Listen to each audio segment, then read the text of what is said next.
Why were you attracted to Spokane? The phone rang, and on the other end of the phone was a pretty good job. I'd never been to Spokane. Coming out here was a little scary. Driving to Spokane, a town you haven't been before, one wonders what's in store. Oh, my name is Michael Hamilton. I'm a geologist, educated at Indiana University for my bachelor's, and then I got required to join the U.S. Army, invited, so to speak, and work for the Corps of Engineers. In the Army, I graduated from them or got released and then went back, got my master's at Indiana University in geology. So were you born in Spokane? No, I was born in Chicago, Indianapolis, raised in Chicago, and then moved back to Indiana in my later teenage years. So I consider myself a Hoosier, sure, and a Midwesterner too. And many Midwesterners, especially geologists, endeavor to go west. I did. And so what brought you to Spokane then? A job with the U.S. Bureau of Mines was offered to me coming out of my master's program. So I picked that right up. I've been looking for a good job in the natural environment in the western United States. This one came up and I grabbed it, hopped in my Volkswagen, and I was out here in 2 weeks and working. 25 years later, I retired from them. So you've been here for 25 years? Longer. Longer. Yeah, that came out in 1975. I got retired from the U.S. Bureau of Mines. I picked up another job with the Washington State Department of Natural Resources Division of Geology for another decade and a half. Little jobs show up now and then. I did a few years of diamond exploration, many years of contract work on hydrology and groundwater. Why were you attracted to Spokane? The phone rang, and on the other end of the phone was a pretty good job. I'd never been to Spokane. Coming out here was a little scary. Driving to Spokane, a town you haven't been before, one wonders what's in store. It's like that with a lot of people I knew. They came to Spokane without knowing much about it, and they found it a very nice place to live. It's a place you come to visit and you stay. Why is that in your case? It's a very livable place, not necessarily exciting, but that's part of its charm. It's big enough to have one of everything, if not two, and small enough so everything is both accessible and affordable. Great place to raise a family, too. And so you raised a family here? With the help of a wife, had 2 daughters, and they grew up and they left Spokane. One's in New Orleans and one's in Portland, Oregon. For the U.S. Bureau of Mines, I was a field geologist, which means I spent, from May to October most years out there in the western United States doing evaluation of mineral resources on federal lands going into the wilderness system. It was a dream come true. You know, I would be in Nevada, California, Montana, Washington, and Oregon in the mountains.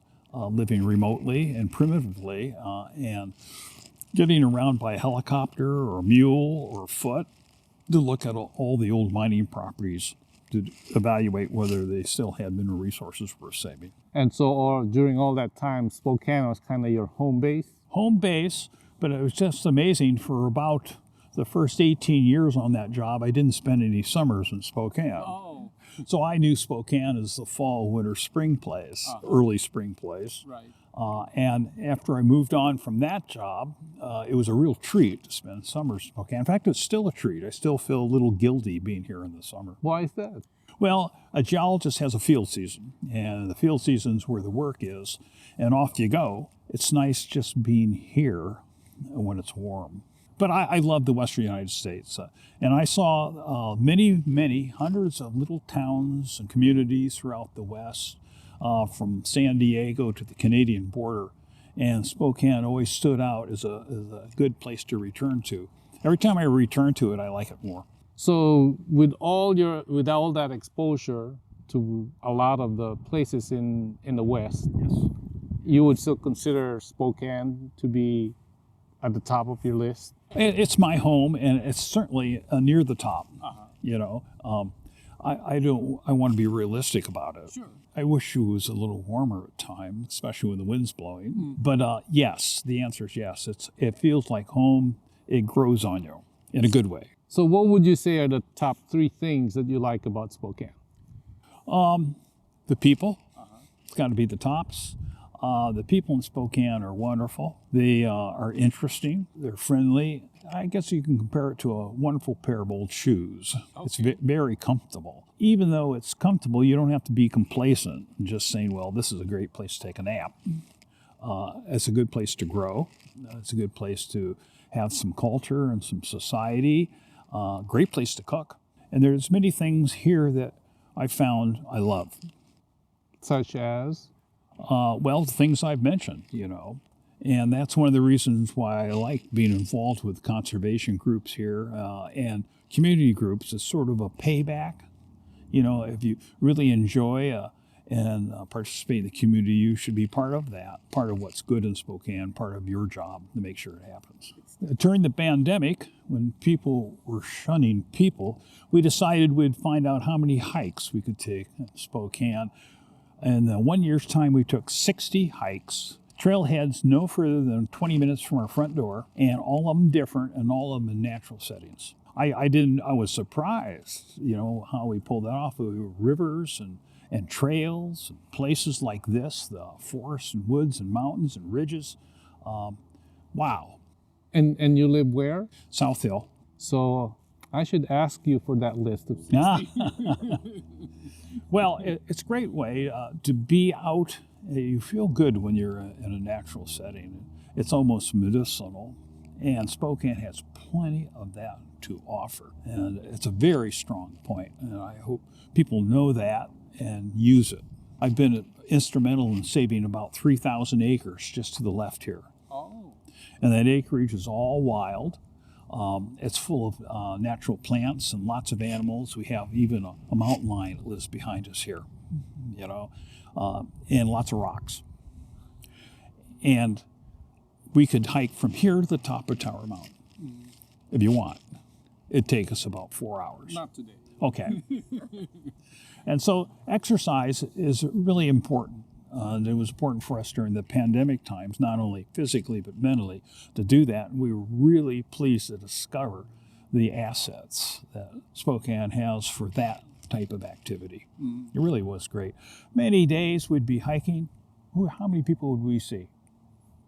Oh, we saw a couple weeks ago. Oh, it's A couple. out of here. So if you're familiar with states like California or even the West Coast of Oregon and Washington, you realize a lot of that's unavailable now in communities that are growing very rapidly. Beautiful places, exciting places, but they still don't have that advantage Spokane has now. Tell them about going to the symphony. Like we can leave our house and be down seated in 15 minutes. Spokane may not have 2 or 3 of something, but it always has one. The Spokane Symphony is a huge, beautiful asset to the community, as well as other musical groups. So Spokane, you have to look around. It's not there right in front of you. But if you look around, you start discovering things. We keep on discovering things. We discovered the ethnic community, for instance. We housed students from Asia in our home for years.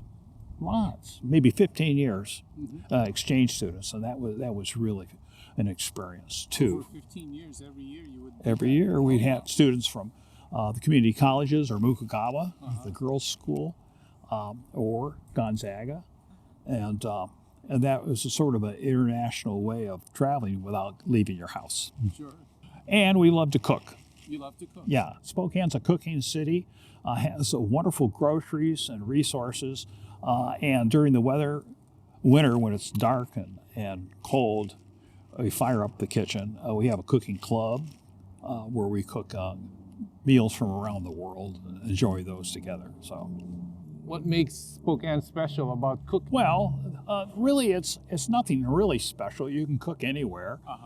They have great grocery resources and ethnic communities where you can get things to cook Indian or Thai, Asian markets. All over the place, you know, for resources and groceries. We've taken cooking classes.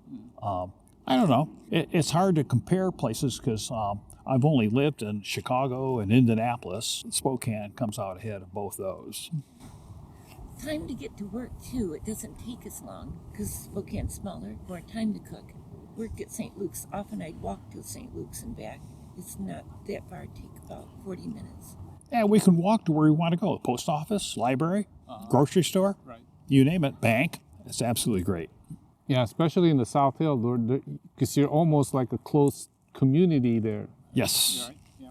So tell me about the organizations that you represent. Okay.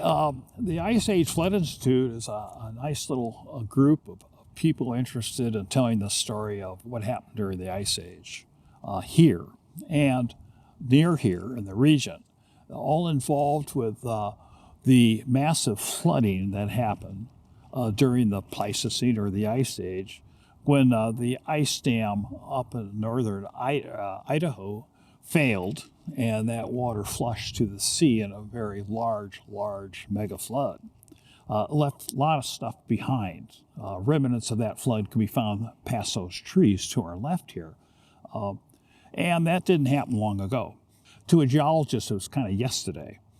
17,000 years ago isn't long ago. And so what it left behind is still around, it's still fresh, it's still unweathered. So it's very interesting geologically. Spokane is a treasure house of geology. Geologists are very happy here. I should have mentioned that at the top of my list on what Spokane has that attracts myself and others like myself, because it has geology. It ranges from 1.3 billion years old to today. So there's rocks within, I'd say, a 5-minute walk from here that are 1.3 billion years old. That's pretty neat. That's pretty exceptional. And the outcrops, the cliffs, and all the things we find, even in the big gravel pits, tell that story. So the group of people in the Ice Age Flood Institute are all interested in that. And it includes geologists and other people who just are interested in that story. So the other day we had someone from Holland show up to visit us for a day who's interested in that story. It's a story, and it's interesting internationally. People come from here, from the other side of the planet, to see what's going on with the geology. From a layman's perspective, a non-geologist, why would they be interested? What's so important about the history of the Ice Age floods that we should learn about it? Okay, that's a fair question. Did you have a glass of water today? Yes. Good. That has something to do with the Ice Age flood. The Spokane Aquifer is a local resource that's fabulous and was formed by the Ice Age floods. The Spokane Valley was not only excavated, but filled full of very large, coarse gravel that carries groundwater in a very large amount that makes up what's called the Spokane Aquifer. That's a resource that sets Spokane ahead of many growing communities for a important, very, very important natural resource. Spokane is sort of the confluence natural resource. It's got wonderful drinking water through the Spokane Aquifer tied to the Ice Age floods. Fresh air. What do you think? It's got good air quality. Our students from Asia had visited us and lived with us. That's one thing they noticed right up front. They got out the front door. They looked up, they breathed the air and say, wait a minute, this is pretty darn good air, you know. We have renewable resources. We have hydroelectricity. And we have a natural gas coming in from Canada and Wyoming and Montana. So we're sort of at the confluence of all these abundant, inexpensive natural resources. Makes Spokane a great place to live that way. Okay, and so all these things were byproducts of the Ice Age flood? Nope, just the aquifer. Oh, just the aquifer. Yep, okay. But that's enough. The Spokane Aquifer is notable globally as a very large water resource. It's unique in its geologic structure because what made it was a unique geologic event, the Ice Age floods. I'm interested in that. And the people on the board in the Institute are two in their own way. And we have a lot of fun. Okay. All these groups are kind of based in having some fun and learning something. And we do both there. So, from a layman's terminology, would you say an aquifer is like an underground lake? Well, they don't like to call it that. An aquifer is actually the rocks that hold the water. Now, out in the Spokane Valley, you drive past one of these big gravel pits, you can see the top of the aquifer right there. Not only does the aquifer give drinking water resources to the city and the region, it also keeps the Spokane Valley from flooding. Because when the mountains dump water off the snowpack, the aquifer takes up the load in the ground and comes up rather than the river flooding and jumping its banks and covering the Spokane Valley floor with water. So the aquifer doesn't overflow, so to speak? Not that I know of. Oh, that's interesting. Well, it's down, 90 feet or deeper, so it has a lot of space that can come up. So in essence, it's not really an empty space and there's just water in it, but you say that there's really full of rock. It's full of rock with interstitial open spaces where the water flows through. There's a current that goes through there. It has a fairly large load. In the Spokane Valley, your gravels are as deep as 800 feet. And that's a pretty big load of gravel. Right. You look at it as a valley full of bowling balls, big gravel. Some of the gravel is as big as cars, small cars. So now that you mention it, I just remembered, what can you tell me about Shelley Lake, for example? Out in the valley? Yes. Shelley Lake is small, and that's on the lee side of a rock, and so it's sort of a plunge structure where the floods came over it and dug down a hole. We have one of those right up the trail here. Okay. Came over the ridge like this, like a waterfall, and went down and just dug out a big hole and came up. Oh, so it's not connected to the aquifer? I'm not sure. Okay. I was just curious because it's really small, but then it's very deep. It's right behind a big rock, a big outcrop of rock. And so the currents came over the top, and as they came down the other side on a waveform, they dug out the soft rock on the backside. Okay. So that's an interesting group, and when you're retired, which I am, you have time for that sort of thing. And that's something else Spokane does have. It has a lot of things to do while you're retired. I highly recommend it as a place to retire. Unless you have arthritis and it's pretty darn cold. But I think I like the four seasons. I really love the weather. Actually, I like being cold. It's something to complain about. And I love the snow and the spring and the hot summers. It's just a wonderful place. Yeah. Probably my last question would be, if there's any one or two things that you don't like, what would they be? I hate to see, this is terrible to say, the place grow. Okay. Grow fast or too much.